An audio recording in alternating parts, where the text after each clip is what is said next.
hemostasisnya tadi yang perlu diperhatikan itu adalah bleeding time, jumlah trombosit, ya. Kemudian dari koagulasinya, hemostasis itu yang ditampilkan ada waktu protrombin, PT, FVTT sama TT sama fibrinogen, ya. Di sini nanti kalau yang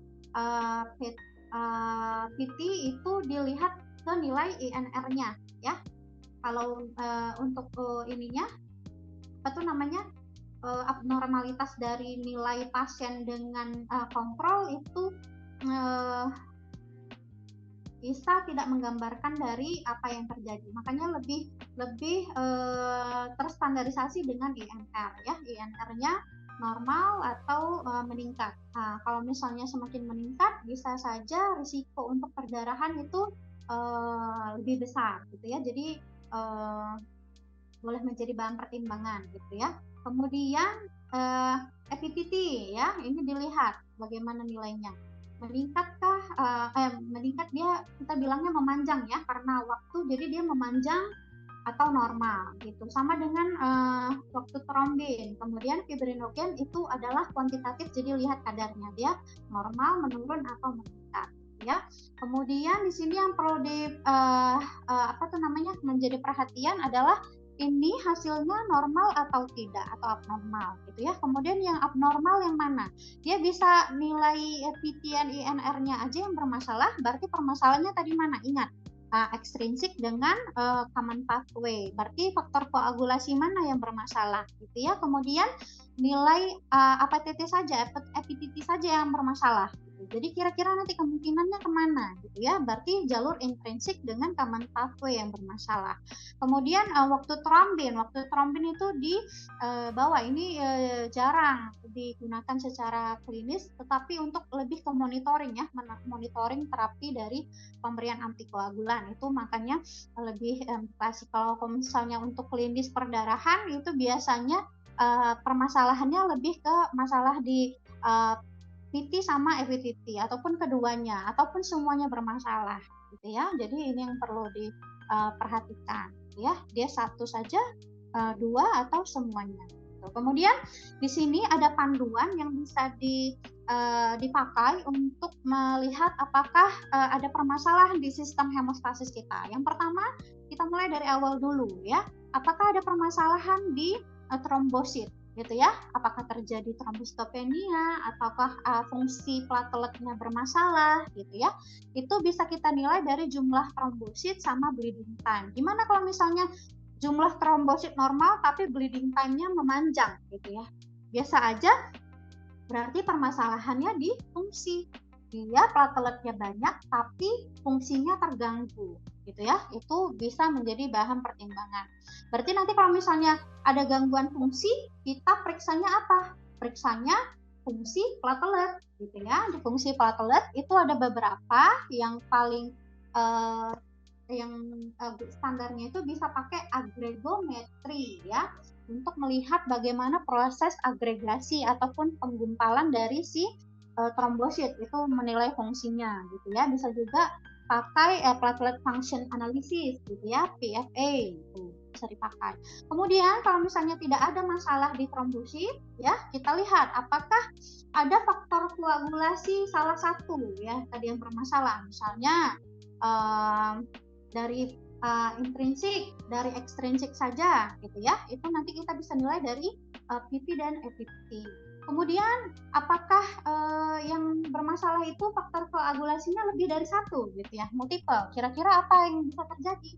Ya, defisiensi vitamin K, gitu ya. Kemudian ada liver disease ataupun dia pemakaian antikoagulan warfarin, gitu ya. Itu bisa menyebabkan abnormalitas dari lebih dari satu hemostatik sterilitas kita tadi. Misalnya PT dan FVT-nya bermasalah atau semuanya bermasalah, ya.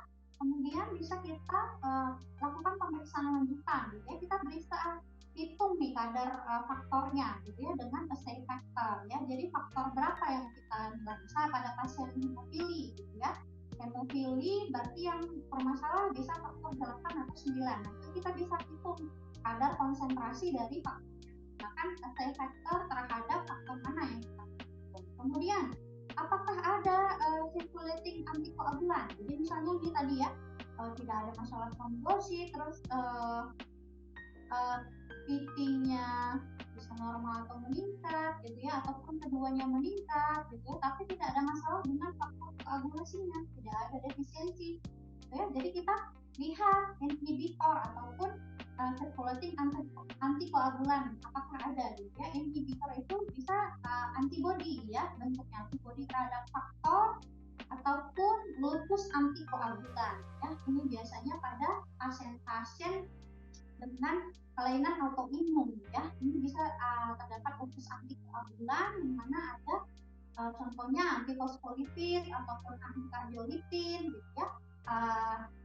Itu bisa menyebabkan ini ya, gangguan pada sistem imunitas kita. Jadi setelah nanti kita evaluasi ya, misalnya apa saja yang bermasalah gitu ya, terus kita mau lihat nih gangguannya di mana, apakah di faktor AC-nya. Kalau faktor AC itu cukup mahal ya, jadi bisa kita lakukan dengan mixing study gitu ya. Jadi nanti kita bandingkan plasma dari pasien dicampur dengan plasma orang sehat gitu ya, yang kita sudah ketahui bahwa hasil PT pun ataupun FTP-nya itu normal, itu kita campurkan darahnya kemudian kita periksakan kembali. Kalau misalnya dia terkoreksi ya berarti ada defisiensi faktor. Tetapi kalau misalnya tidak terkoreksi artinya tetap memanjang ya, walaupun sudah kita campurkan dengan plasma dari orang yang sehat gitu ya, yang tidak ada gangguan koagulasi, itu berarti bisa kita curigai ada inhibitor gitu ya. Kemudian kalau misalnya tadi tidak ada gitu ya, tapi semuanya bermasalah gitu ya, dari ini ada skopeni, bleeding time yang meningkat, terus PT yang memanjang, APT yang memanjang, IR yang memanjang gitu ya. Kira-kira apa nih masalahnya? Ada, bisakah ini konsumtif koagulopati gitu ya. Nah, ini paling sering pada pasien-pasien sepsis ya. Pasien-pasien sepsis, kemudian komplikasi obstetrik ya, misalnya perdarahan gitu ya, perdarahan akut yang masif gitu ya, terus trauma, kemudian ada hipertisi ataupun disseminated intravascular koagulopati ya. Ini dia bisa menjadi salah satu penyebabnya. Kalau misalnya kita curiga di IC, berarti nanti kita harus bermain dengan komponen-komponen untuk screening memang terjadi suatu kondisi di IC atau tidak gitu ya. Disseminated intravascular koagulopati itu artinya seluruh komponen hemostasisnya itu, terutama faktor koagulasinya itu dia terpakai secara berlebihan, sehingga yang tadinya terjadi injury di vaskularnya ya, biasanya akibat dari proses infeksi itu menyebabkan injury di vaskular, kemudian karena terlalu banyak tidak bisa dikompensasi tubuh, nah itu bisa terjadi disseminated ataupun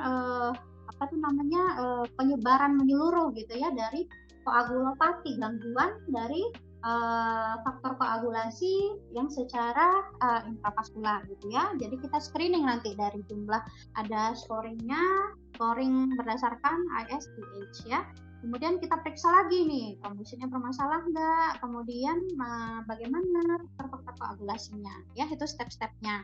Ingat dari trombosit dulu, kemudian yang bermasalah faktor koagulasinya bermasalah satu atau multiple, kemudian ada nggak kira-kira antikoagulan yang dipakai, ataupun ada nggak inhibitor yang terhadap si faktor koagulan. Kemudian kalau misalnya tidak ada, apakah ini konsumtif koagulopati ya, itu perlu diperhatikan. Kemudian kita ke diferensial diagnosisnya. Di sini ya bisa dilihat nanti permasalahannya di mana. Permasalahannya tadi di satu saja atau multiple ya, ataupun normal. Kalau normal berarti nanti interpretasi kita apa? Bisa saja hemostasisnya normal. ya. Tetapi bisa juga ada kelainan fungsi platelet karena di sini tidak ada komponen dari fungsi platelet, ya. Yang di sini hanya jumlah platelet, ya. Jadi untuk fungsi platelet belum bisa dihilangkan, terutama apabila ada gejala perdarahan yang superfisial. Kalau misalnya tadi nggak ada gejala, tetapi hasilnya normal, nah kita bisa anggap dia normal, gitu ya. Kemudian bisa saja defisiensi faktor 13. Nah, faktor 13 ini fungsinya di mana? Ini di fibrin tadi, dari fibrin yang monomer yang masih sendiri-sendiri menjadi fibrin yang jaring-jaring, cross-link gitu ya. Jadi ini jarang jarang menjadi perhatian, kadang suka lupa gitu ya. Terutama nanti apabila ada gejala, ya. Kalau misalnya nggak ada gejala, kita bisa bilang hemostasisnya normal. Ataupun ada kelainan vaskular, ya. Ataupun ada gangguan faktor koagulasi yang ringan, yang tidak menunjukkan gejala, ya. Tapi tidak terdeteksi melalui pemeriksaan faktor koagulasi yang menggunakan waktu saja, ya. Harus menggunakan C. Ini harus menjadi perhatian gitu. Kalau misalnya yang bermasalah satu misalnya di PT-nya saja, nah ini bisa ada masalah tadi di mana jalur ekstrinsik, kemudian common pathway, ya. Ingatnya yang inti-intinya aja. Kemudian kalau misalnya EPTT-nya bermasalah, berarti jalur intrinsik gitu. Yang paling banyak itu nanti hemofili, ya. Hemofili gitu ya. Kemudian bisa juga enggak ini ada inhibitor gitu ya. Kemudian kalau misalnya PT dan EPTT-nya bermasalah gitu ya, apakah terjadi defisiensi vitamin K gitu. Karena vitamin K itu dibutuhkan untuk ini membantu proses aktivasi dari beberapa faktor koagulasi, ya. Faktor 2, 5, 10, ya, itu beradanya di 7 itu di dependent vitamin K. Jadi kalau misalnya defisiensi vitamin K, ini bisa menjadi permasalahan, ya, ada perdarahan ataupun terjadi pemanjangan dari PT dan EPTT. Kemudian defisiensi vitamin K ini sering luput pada kasus anak, ya, anak baru lahir yang tidak diberikan injeksi vitamin K. Nah, ini dia bisa menyebabkan perdarahan, terutama perdarahan di interkranial, ya, kemudian ataupun di sub ininya, ya, sub. Kemudian apakah mendapat terapi, ya, antikoagulan, ya, mau yang warfarin tadi ataupun yang heparin gitu ya, itu bisa menyebabkan gangguan pada pada PT dan EPTT. Kemudian semuanya bermasalah, ya. Kira-kira apa nih, ya? Kira-kira apakah ada liver disease, ya? Itu dia. Apakah ada terapi heparin jumlah besar, gitu ya? Kalau misalnya jumlah kecil, dosis kecil, dia biasanya hanya di EPTT saja. Tapi kalau misalnya jumlah besar, nah bisa mempengaruhi seluruh jalur, ya. Bisa ekstrinsik, intrinsiknya terpengaruhi. Itu harus diperhatikan, ya. Kalau misalnya terjadi penurunan jumlah platelet, artinya di trombositopeni. Nah, trombositopeni ini juga yang perlu diperhatikan, ada namanya pseudotrombositopeni, ya. Pseudotrombositopeni itu apa? Adanya kesalahan penghitungan jumlah trombosit, padahal sebenarnya di tubuhnya itu tidak terjadi penurunan jumlah. Contohnya, ya, itu tadi tiba-tiba jadi misalnya hari ini diperiksa berapa, besoknya jadi menurun jauh gitu ya. Itu bisa dipertimbangkan apakah ini pseudotrombositopeni. Penyebabnya bisa karena ETA, penggunaan ETA itu sendiri. Ya, itu kadang bisa menyebabkan pseudotrombositopenia. Kemudian bisa juga karena pemakaian antikoagulan yang lain, ya, itu juga perlu diperhatikan. Kemudian bisa juga karena clumping, ya, pada saat pengambilan darahnya terlalu cepat, kecepatannya terlalu besar sehingga plateletnya teraktivasi dan membentuk tadi agregasi, ya, tadi makanya terjadi clumping. Jadi yang harusnya normal nggak kehitung sama alat, makanya menjadi pseudotrombositopenia. Kemudian ini misalnya ada gangguan pada semuanya kecuali yang TT, ya, itu bisa karena liver disease ataupun transfusi masif. Kemudian yang semuanya bermasalah itu bisa pada DIC, ya. Jadi ini perlu, kalau untuk hemostasis ini perlu dipelajari lebih mendalam dan juga berulang-ulang, karena kalau misalnya 1 kali aja biasanya belum terlalu, mengerti gitu ya. Kemudian di sini, kesimpulannya itu kalau misalnya tadi semuanya normal dan tidak ada gejala ya, bisa kita simpulkan tidak ada kelainan perdarahan atau normal hemostatik screening test ya. Kemudian kalau misalnya uh, hasilnya normal, tapi ada gejala perdarahan. Nah, ini bisa kita simpulkan kemungkinan ada kelainan perdarahan. Makanya kita perlu ke pemeriksaan lanjutan, gitu ya. Ataupun tidak ada gejala, tetapi ininya ya, HST-nya ada masalah juga, tetapi belum bisa diagnostik, gitu ya. Itu kita lakukan konfirmasi dengan pemeriksaan tadi, konfirmasi. Kemudian ada jelas kelainan perdarahan dengan penyebab yang jelas ya. Misalnya kita sudah tahu dia memang hemofilia dan terjadi defisiensi dari faktor 8 gitu ya. Itu bisa sebutkan jelas ada kelainan perdarahan gitu ya.